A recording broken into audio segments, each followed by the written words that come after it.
Hello and welcome to Pod Street, the podcast from Writing WA where we talk to writers, free thinkers and creatives from all walks of life. Today we're delighted to have Chloe Stephens on the show. Chloe Stephens is local to Western Australia. She's a mother, a creative queen and an energy ball. Her first book, Where Does Sloth Belong, originated from a story she would tell her daughter at bedtime. Both of them love sloths a lot, and this story helped her daughter be resilient while she was still finding her place in the world. During this time, Chloe studied Australian Sign Language, realising there were not many Auslan books which included a story and signs, normally just a sign per page. Chloe's goal was to fill this gap in the market. Thus, she created My Talking Hands to educate and encourage Auslan and understanding of the deaf community. Chloe has now published 4 books in total. Her goal is to advocate for positive mental development growth, not just for children, but for their families too. She wants to shine a light on one of Australia's native languages, Auslan, while having fun along the way. Chloe, welcome to Pod Street. Thank you. Now, Chloe, when you were working on Where Does Sloth Belong, was that the first time you knew you wanted to be an author, or were there hints before that storytelling was in your blood? It was ever since I had my daughter that I realised I enjoyed telling stories. We would make up many different stories at bedtime, but this one sort of stuck. Yeah. I did find just recently actually a storybook I wrote in Illustrated when I was about 11 years old. Oh, wow. And, a lined notebook just... Yeah. It's terrible, the early but days. It's so good. And I've actually taken it to a couple of schools to show them where I really started from. But I guess it's always been in my blood. That's so cool. And how has parenting shaped the types of stories you write? What kinds of stories do you think you would have written if you'd gotten into writing before you had kids? I think I've always been playful, but I think having a child has helped me be aware of the message that is in the books that I write and the meaning and the need for certain books. Like my Where Does Sloth Belong book, it talks about resilience. My daughter has ADHD and she doesn't feel sometimes that she belongs in some friend groups and things like this. And so having a book with a hidden message saying you can do it, keep pushing on, you'll find your tribe is really important. And I didn't even realize that was sort of the message as we were talking about it. It was just sort of there. And it's nice to have sort of a purpose behind your writing. And so what do sloths mean to you? I've always loved them. It's a weird animal to love, but I think they're absolutely glorious. They're super cute. Yeah. But there's really interesting things to know about sloths. And so when I do my author visits, I do fun facts about sloths, which is a lot of fun, but they're very interesting. And are they slower or faster than slow-moving lorises? They're one of the slowest animals in the Okay, world. so possibly even slower than a slow-moving loris. I was going to ask if you'd seen one in the Nocturnal House at the zoo, but then I think I realised it was a slow-moving loris, but it might have been a sloth. I have met a sloth before in Adelaide. Okay. It was the last one in Australia. Oh, wow. There's none anymore in Australia. Sure. And I kid you not, I went with 2 other friends and we got to the sloth and I was up against the window like this and they said, we'll come back later.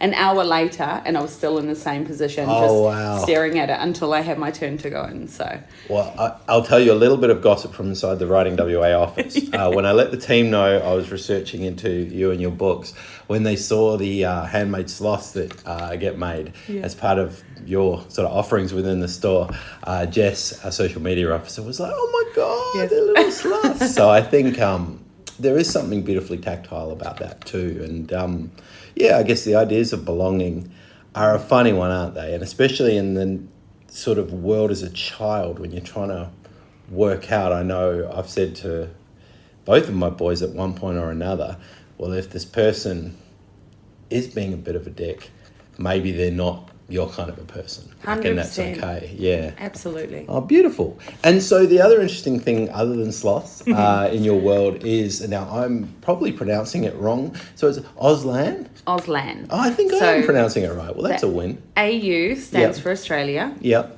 The S stands for sign and the LAN stands for language. And talk to me a bit about when you first came across that and how that sort of opened you up to that journey and I guess Yeah. parallel journeys along with it. So I'd made my first book, Where Does Sloth Belong?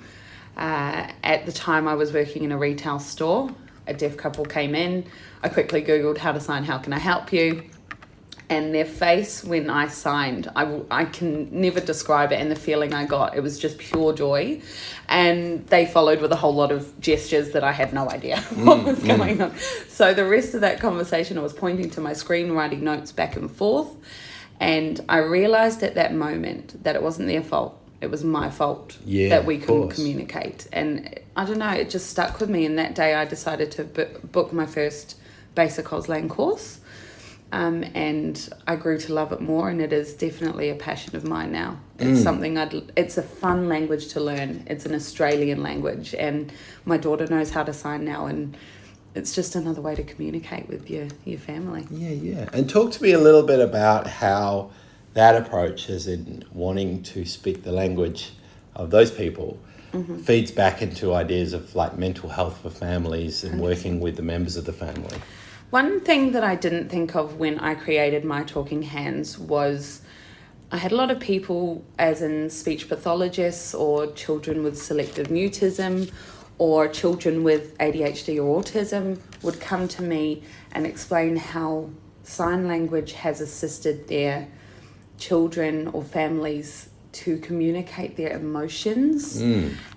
Sometimes they don't want to say they're upset, but they can do the sign for sad. Oh, that's interesting. And there are children with selective mutism that just choose not to speak or unable to speak, and this offers them another option. And I guess emotional literacy too. So one of the things I find interesting is like moving a child, say, who might prioritize anger into a space of sadness and letting them know that like they're both okay emotions, but what emotion is underpinning another emotion and things like that. Yeah, I do like the idea of the brevity of it too, because often as adults, I hope I'm not too guilty of it, but we talk to children almost in a philosophical way or a too much of a verbose way when it's like, sad says it. Yes. You know what I mean? Yeah. Oh, that's really interesting. Now, the other thing that's interesting, and is Auslan Babies Connect your most recent book? It's the most recent book I have available. Okay, yeah. Well, talk me through this, because this is totally new to me. Yes, so Auslan Babies Connect, when I brought out My Talking Hands,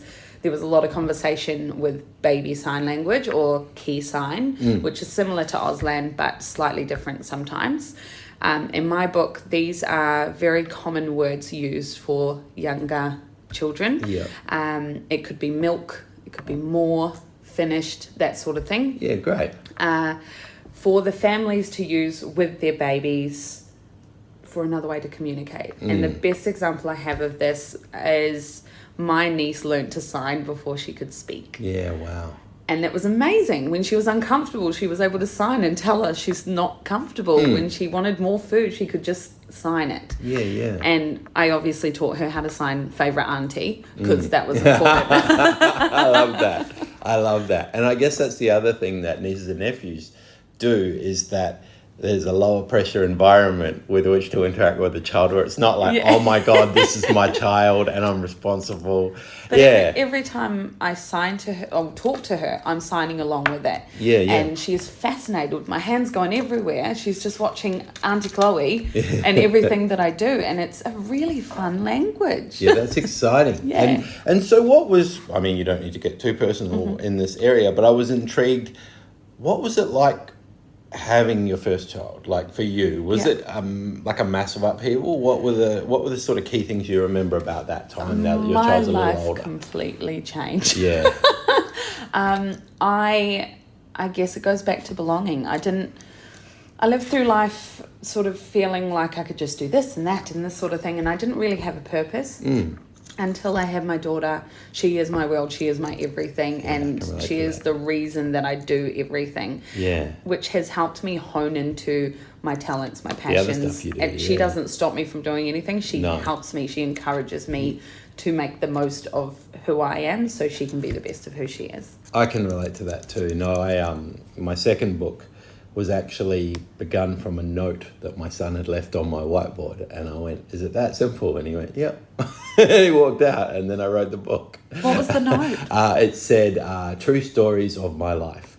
And so I just wrote the memoir about being a dad and spending time with them. So pretty special, How special, this kind of thing. yeah. And to think all those years I'd been trying to be excellent or impressive in the literary space. And then all of a sudden he's like, why don't you just tell the truth?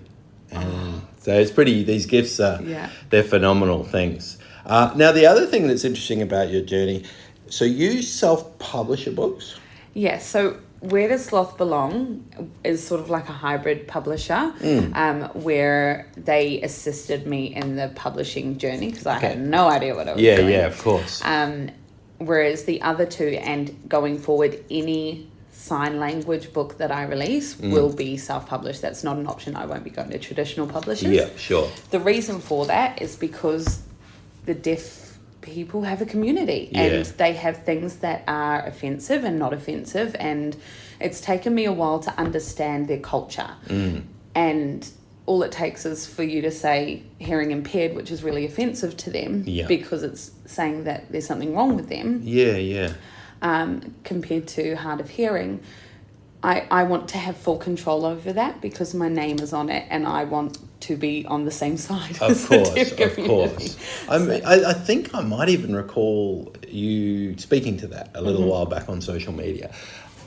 I guess one thing that's interesting about it and what's really beautiful about it is that people will slip up or not know a piece of information and things within that. So I think one thing that's really beautiful about that journey is accountability, period, but not in that sort of punitive space, but in that, oh, wow, that's liberating. Now I can work with this new knowledge and build with that. So, absolutely. I think you're right that in my experience with traditional publishing houses, getting that kind of due care could be a challenge, particularly in a larger publishing house. So that's an interesting one to look at. So in terms of printing, I think I read somewhere or I saw somewhere that you go local. I do. So do you want to give a shout out to your printers or not particularly?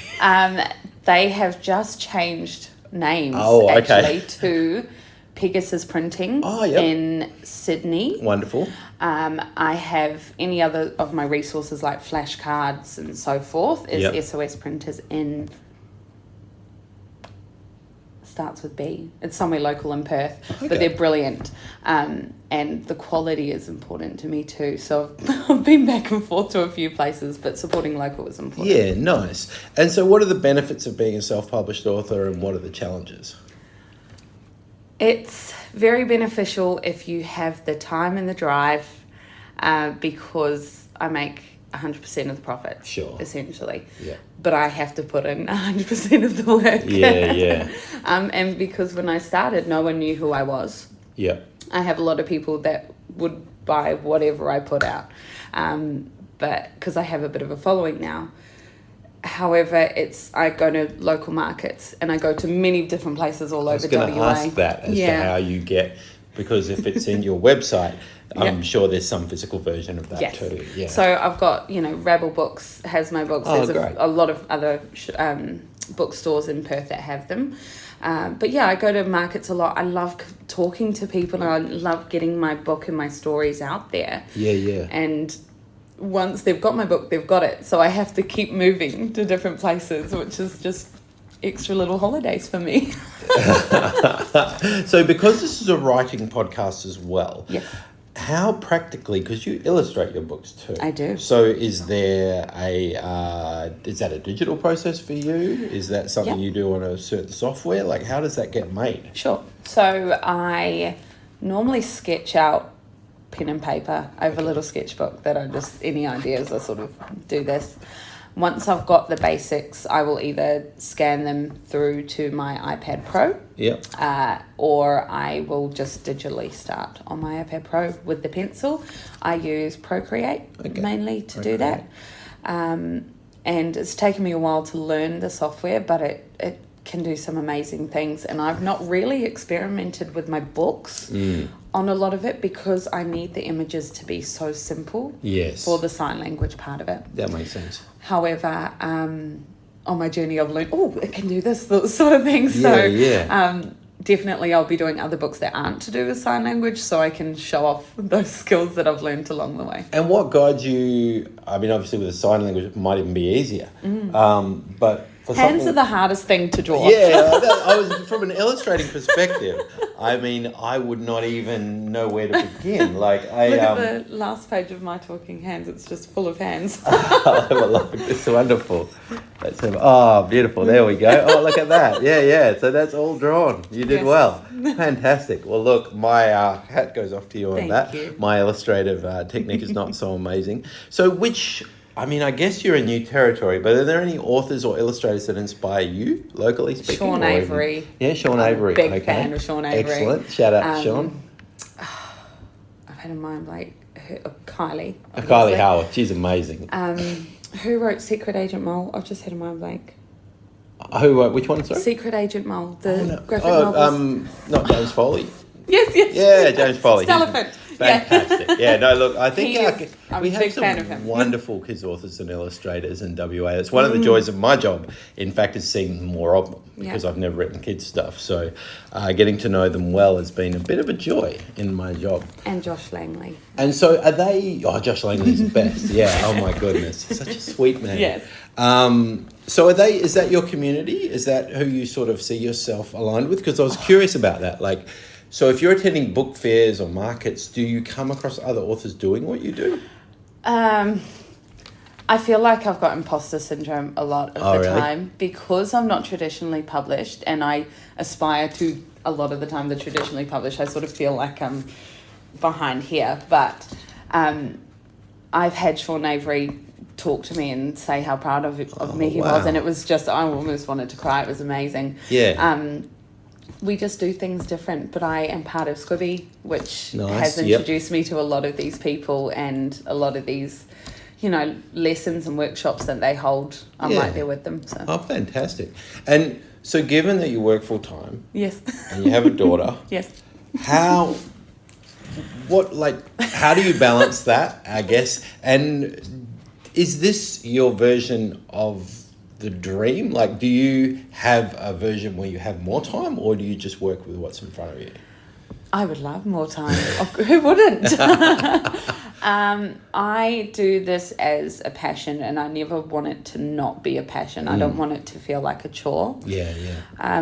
Ideally, I would like to have, I don't know, whether it's an online shop or something, but resources for children with ADHD or any sort of neurospiciness. That's important to me, and sign language would go along with that because it's just another assistant to that sort of thing. So that's my goal. But you see yourself as a writer 100%. Yes, with my books in there. That's my goal. Yeah, that's all right. I wasn't sure if you had other creative outlets. No, that's my goal. Oh, that makes sense. And then I guess the question is, with your job and with your kid, how do you sort of balance, you talk about family mental health, how do you manage your own? Like what sort of self-care or self-compassion things do you have I like to read on the train, so I train into work to and from. That's me time. Yeah. Because the rest of it I'm with my daughter, and I like to get out and about, and Perth has some wonderful things. Oh, yeah. Experiences. Underrated. Perth is an underrated city. So, I like to experience life with her, but when she goes to bed, that's where I'll sit on my iPad or sketch my sketchbook, and that's sort of once again me time, and I let that creativeness out. And do you see yourself writing more books in the Auslan realm? Like, when do you reach capacity with that? Is there a capacity with that, or is that just your jam? I don't want to only be known as the Auslan, but it is a passion of mine, and I don't think there would be any limit to raising awareness of this Australian language. However, I've got more to me than just that as well. Of course. Yeah. So what other kinds of things would you want to write? I'm working on a graphic novel at the moment. Oh, wow. For children? Yes. Oh, that's fantastic. It's going to take a while, but it is something I've not done before, and I'm working on it, and I'm having a lot of fun learning. And you also visit schools and do things like that. So what's that like? I've never done that ever. I love it. I can do little workshops with them, to all-day sessions with schools and libraries as well. Yep. And that's where I will share my journey along making these books, share sloth facts, share some sign language stuff, share some illustration demonstration stuff, and just have some fun with the kids. This is all about fun and educating them and, learning along the way. Okay, so I found you, Chloe. If people want to find you and they want to learn more about you, where's the best places to track you down or to follow you? Chloe Stephens author on any social media outlet. Oh, wow. You will find You've me. got a lot. Yeah. I try to be active on TikTok, Instagram and Facebook mostly.